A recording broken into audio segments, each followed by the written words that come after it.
Refaz. Volta. Demais hoje. Qual que é a pergunta? Vai, pergunta de novo. Pergunta de novo. Eu não faço ideia, eu tô de verdade. Pós-plantão Gente, morto. não, eu tô pós-plantão, Mas mas eu todo tô mundo abismado o que aconteceu com a Danúbia. Eu não sei o que tem nesse negócio de hoje aqui, que o meu não veio igual.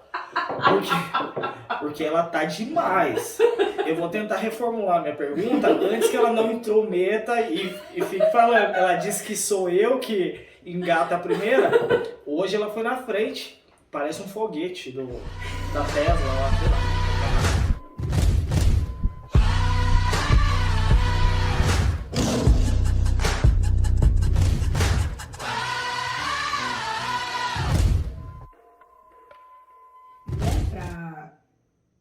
Passar um feedback do que eu gosto, de como eu gosto de trabalhar, de que horário tem horário, né, de fazer as coisas do setor, de entregar alguns documentos, por exemplo, o balanço hídrico, e de como eu gosto de conduzir.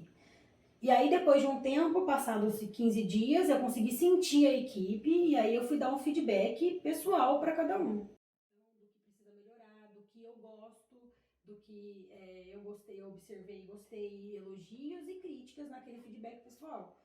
E isso me dá uma visão da equipe que eu estou trabalhando e para eles terem uma visão de que tipo de enfermeiro eles estão... Com qual enfermeiro eles estão trabalhando? Que tipo de enfermeiro é esse? É um enfermeiro que tem, no caso, esses feedbacks que mostram para eles o que eles precisam melhorar e o que eles entregam de resultados. Então, a gente acaba motivando o profissional a entregar melhores resultados. E ali a gente acaba alinhando protocolos ou algumas condutas onde não estavam alinhados, eu não estava muito contente, e eles também, né? Porque a gente sempre tem chance de melhoria. Então, eu acho que todo mundo tem chance de melhorar em algo. E quando a gente tem essas conversas, essas reuniões, a gente acaba alinhando aquilo que precisa ser melhorado. Legal. Essa é a estratégia. Entendi. E foi bem bacana. Escutaram, gente? Eles aceitaram de uma forma muito legal. Legal, bacana. Nesse tempo que você tá, já tá 5 anos, né? Faz 5 anos que eu sou enfermeira. Então, assim, falando de unidade de terapia intensiva, você entrou já direto para o setor, depois que você se especializou? Então, né, não falei das especializações. Eu comecei a trabalhar na unidade de terapia intensiva, foi meu primeiro emprego, em 2016. E aí, um ano dentro da unidade de terapia intensiva, eu observei que era aquilo mesmo que eu queria, e aí eu fui me especializar. Eu fiz a minha especialização pela IEVAP, foi um ano de especialização, foi em 2017, e nesse mesmo ano eu fiz docência, né? Que é uma coisa que eu sempre falei que eu nunca ia dar aula, que eu não sabia como que os professores aguentavam os alunos. O nunca é Eu difícil. sempre falei que eu nunca ia dar aula. E aí, quando eu me formei, o que acontece? Eu fiz docência e ministrei. O total deu 1 ano, mas foram turmas quebradas que a gente fala, né? A gente fica 3 meses ministrando e aí sai da instituição e vai pegando as turmas quebradas, assim. E aí eu ministrei terapia intensiva e urgência e emergência. Com a Danúbia, né, Danúbia? Terapia intensiva. A gente dividiu eram 2 turmas e a gente dividiu a disciplina. Então eu tô entendendo essa sinergia que tá rolando aqui, que eu acho que eu estava de fora, gente. Tá vendo? Entendi. Não, legal, bacana. Mas assim, você disse que você saiu da faculdade, você sentiu o setor, viu que era isso mesmo que você queria e fez a especialização. E fiz a especialização. Isso é bacana. Você nunca pensou em fazer outra coisa? Eu nunca pensei em sair da unidade de terapia intensiva. Eu pensei em me especializar, sim, em outras coisas, até mesmo porque a gente trabalha com um protocolo de morte encefálica e uma pós que eu ainda almejo, e se Deus quiser vai dar certo, eu vou fazer, é a de doação de órgão, que são poucos profissionais que têm a oportunidade, na verdade, de fazer essa pós. Essa pós, ela não tem em muitos lugares, ela só tem numa instituição lá em São Paulo. E são poucos enfermeiros especializados hoje em doação de órgão, principalmente no Vale do Paraíba. Então, gente, aproveitando essa deixa. É o jeito, né? A gente tem que aproveitar todas as deixas que o nosso convidado. Se a gente tivesse combinado, não ia dar tão certo. certo. Não ia dar tão certo mesmo. Gente, aproveitando que a Alane tá falando aqui sobre a pós que ela tem o desejo de fazer, que é de captação de órgãos, assistam o vídeo do enfermeiro Felipe. Ele é Lá incrível. ele fala da experiência dele na doação de órgãos como enfermeiro da captação. Então tá imperdível esse vídeo aí. Tá demais esse também, viu, gente? Esse tá demais. O Felipe é sensacional. Então, olha só. Legal, bacana. No bate-papo nosso, a gente começou de cima pra baixo. Não foi? Foi. A gente começou de cima pra baixo. Então agora caiu, agora a gente vai voltar levantando ele de novo. Não é mesmo, Janúbia Oliveira? Mas tá legal, assim, um bate-papo bem descontraído, né? Eu tô achando bem bacana. E você tocou alguns pontos que mais pra frente eu vou perguntar pra você. Depois da sua especialização, assim, hoje, eu tô aqui, a gente tá com os nossos colegas, telespectadores, o pessoal da enfermagem, eu quero me especializar em unidade de terapia intensiva. Qual que é a dica que você dá pra eles? O que um enfermeiro de terapia intensiva tem que ter? Primeiro. Acredito que para o enfermeiro trabalhar numa unidade de terapia intensiva, a primeira qualidade dele é ser resiliente. Porque o enfermeiro, ele não tem... quando a gente sai da universidade, a gente sai que assim, ó, você vai lá, vai trabalhar e vai fazer isso, isso, isso. E eu não sei em determinados e outros setores, mas dentro da terapia intensiva, o enfermeiro ele é multifunções, ele não tem... Ele faz parte da equipe multidisciplinar, ele vai discutir o caso lá com o físico, com o médico, só que ele tem que gerir uma equipe, ele tem que fazer o gerenciamento da equipe, ele tem que ter uma boa assistência, ele tem que ter visão de um paciente crítico, um paciente instável hemodinamicamente, um paciente neurocrítico. Então, assim, de primeiro momento, se formou e quer trabalhar na UTI, quer fazer uma pós no UTI, você vai ter que estudar muito, tem que ter foco, determinação e resiliência, porque a gente vai encontrar inúmeros desafios no caminho e isso não é questão de desmotivação, né? Às vezes a gente encontra profissionais que não estão tão assim abertos a receber a gente ou receber uma pergunta, uma dúvida, e é a gente pela gente mesmo. Então, se você quer, se você é aquilo que você quer, acho que você tem que buscar conhecimento, né? Então, para trabalhar na UTI, não dá para você falar assim, olha, que nem em outros setores, que é mais tranquilo, não tem intercorrência. Então, vou trabalhar na UTI e não vou estudar. Não tem condições. Então, tanto é que, quando eu comecei na UTI, tudo que eu via no meu plantão de manhã, eu descia e ia pro IEP. E aí é onde eu acabava buscando, né? Exatamente. Só pra gente, desculpe, só cortar você, só para o pessoal que está assistindo a gente, além de enfermeiro, de auxiliares, técnico de enfermagem, o IEP, o que significaria? IEP, Instituição de Ensino e Pesquisa. Então, dependendo da instituição que a gente trabalha, eu fui privilegiada na instituição onde eu trabalho. A gente tem um Instituto de Ensino e Pesquisa que proporciona para nós uma mini biblioteca, vamos dizer assim. Além de ter computadores e tudo mais. Então, eu conseguia pesquisar e estudar e compor aquilo que eu tinha visto de manhã. Então, eu tinha prática assistencial, só que a faculdade não dá todo o embasamento científico. Então, onde eu buscava informação e conteúdo para que eu conseguiria ter uma prática boa? Através do Instituto de Ensino e Pesquisa e dessa mini biblioteca que tinha na instituição. Porque uma vez que você começa, que você está trabalhando, mas você nunca mais deixa de estudar. Essa que é a verdade. Você vai morrer estudando, né? Vai morrer estudando, exatamente. Sim. E assim, o meu maior medo quando eu comecei a trabalhar era a intercorrência. Então, na intercorrência, você é a primeira pessoa que está lá. A tomada de decisão inicial é a minha. O que eu vou fazer? Eu vou lá chamar o médico, enquanto o médico não vem, o que eu vou fazer? Então, a diferença entre o paciente estar vivo ou não, na primeira tomada de decisão é do enfermeiro. Legal. Dá um exemplo de intercorrência pra gente. Uma parada cardiorrespiratória, um paciente neurocrítico que acabou de chegar no POI de cirurgia, de neurocirurgia. Aí, nos primeiros 15 minutos, você vai olhar a pupila do paciente, está aberta. E aí, o tempo é vida. O tempo naquele momento que diz o quê? Qual é a conduta? O paciente precisa receber uma medicação imediatamente, ele precisa fazer uma tomografia de crânio para saber se ele vai conseguir reoperar. Uhum. Então, o tempo de ouro dentro daquele momento depende de quê? Da tomada de decisão do enfermeiro. De chamar a equipe dele, de conhecer a equipe e falar, olha, você faz isso, você faz aquilo, o outro vai chamar o médico, o paciente já está na maca, fisioterapeuta já montou um ventilador de transporte, tomografia já está avisada para descer. Então, a tomada de decisão do enfermeiro... Rápida, né? Tem que ser rápida e Ele está no letal, setor né? crítico. Centro cirúrgico, pronto atendimento e unidade de terapia intensiva são setores críticos, onde demanda tomada de decisão rápida. E como é que eu consigo tomar a decisão rápida? Através do conhecimento que eu adquiri.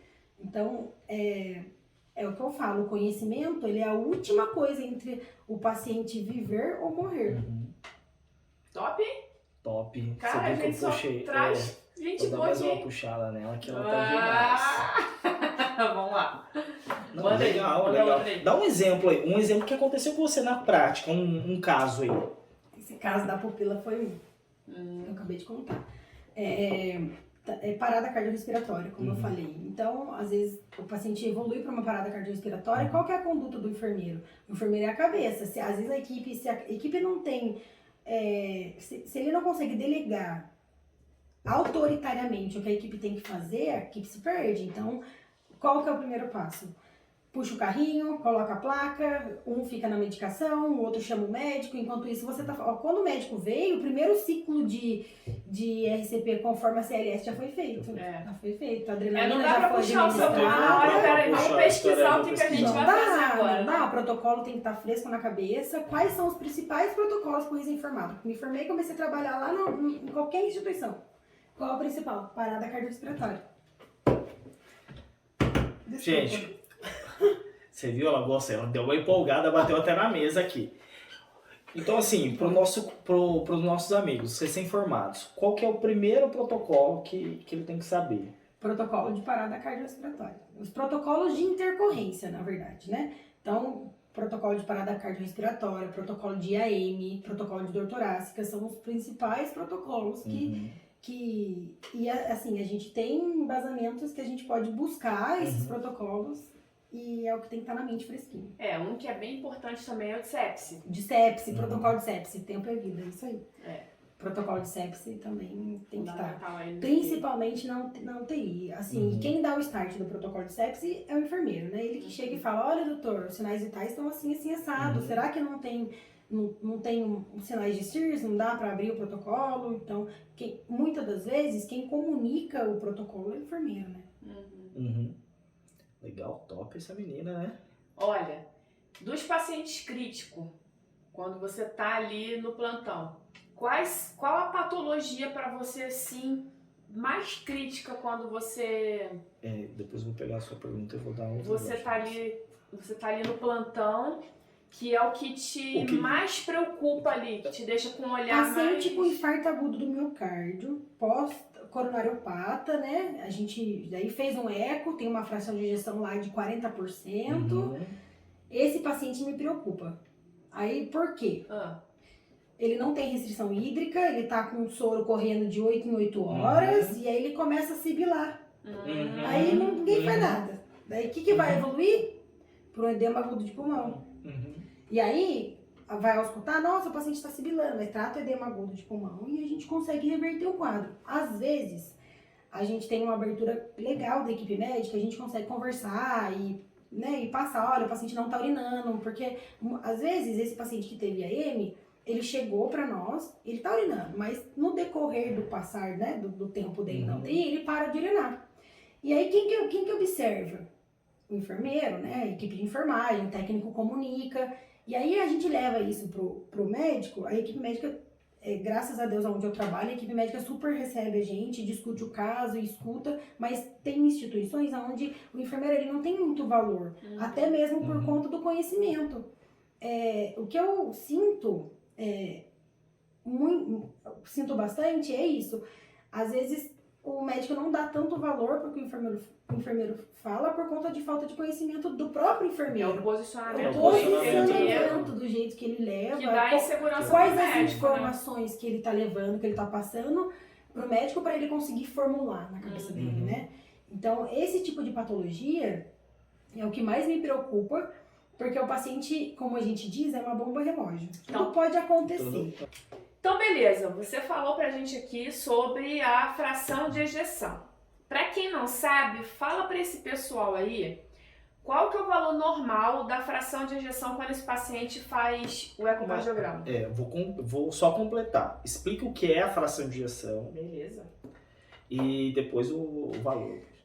Então, a fração de ejeção é a força contrátil do ventrículo esquerdo, né? Então, o ventrículo esquerdo ele vai estar cheio de sangue e a força que ele vai contrair para mandar esse sangue para a aorta e irrigar o resto do corpo se chama fração de ejeção, tá? A força que o ventrículo faz.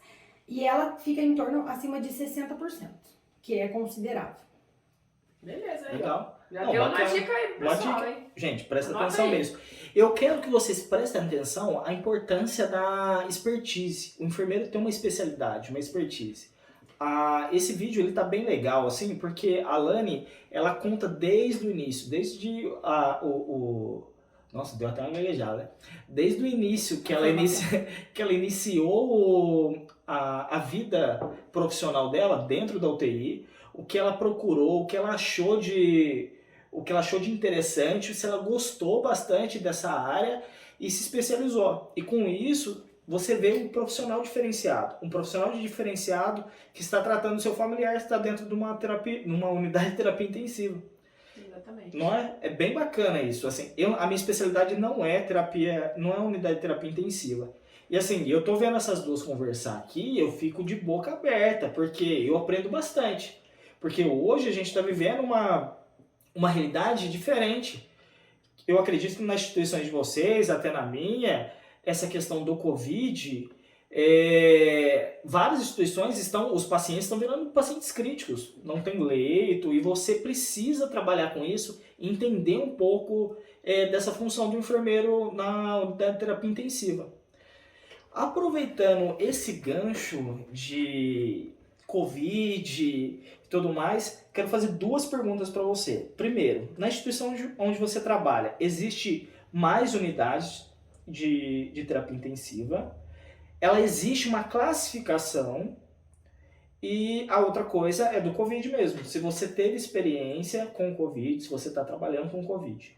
Sim, na instituição que eu trabalho, a gente tem 3 UTIs. Então, eu tenho uma UTI que é geral, uma UTI teoricamente, onde tem pacientes provavelmente que são contaminados ou que podem vir a se contaminar, uma cirurgia geral, por exemplo, uma cirurgia contaminada, ou um paciente que já está a longa data de internação, né? Eu tenho uma UTI que a gente chama de uma UTI limpa, que é uma UTI pós-cirúrgica para cirurgias limpas, neurocirurgia, politraumatizados e cirurgia cardíaca, e os IAM, né, os infarto agudo do miocárdio, paciente que faz procedimento na hemodinâmica fica com a gente também, paciente que faz procedimento vascular. E a gente tem a UTI Covid, né, que também são 3 UTIs então, e tem a UTI Covid. Na verdade são 4, porque o Covid, a gente começou com 10 leitos e aí se estendeu. Então hoje são 2 unidades de terapia intensiva que tratam Covid. E assim, a minha experiência, no começo da pandemia eu tive bastante contato com Covid. E a maior dificuldade, eu acho que o medo de todo mundo era a paramentação, né? Desparamentação.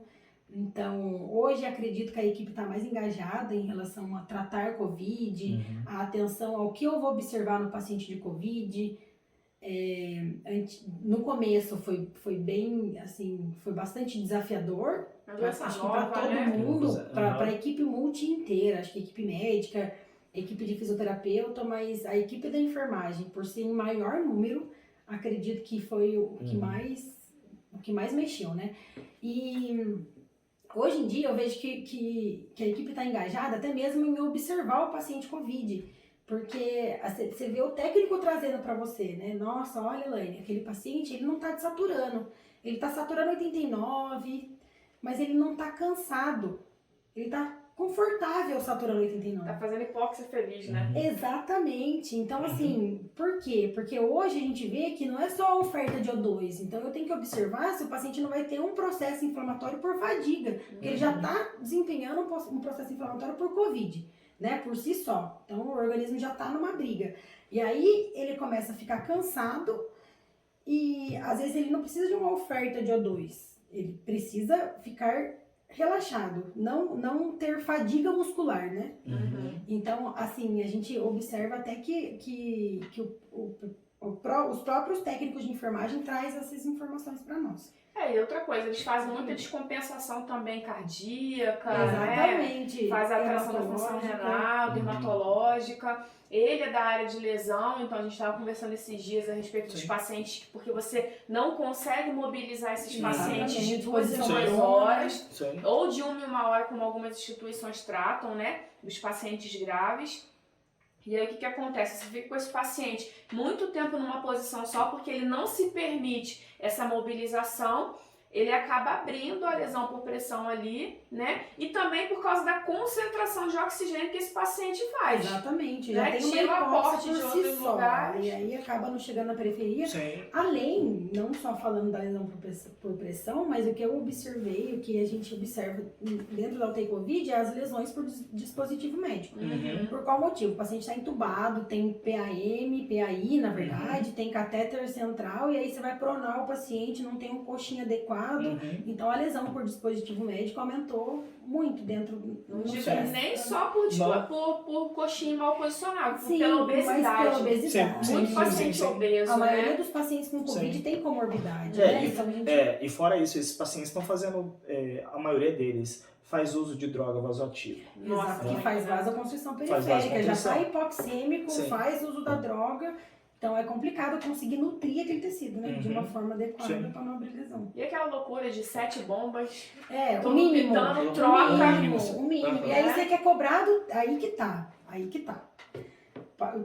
Teoricamente, o paciente COVID já é um paciente grave. É um paciente que, no mínimo, ele vai ter 4 bombas de infusão. Uma droga vasoativa, neuromuscular. um bloqueador neuromuscular e a sedação. Então, como tudo aquilo de medicação que o técnico tem que fazer, eu vou cobrar dele mudança de decúbito a cada 1 hora. É humanamente possível?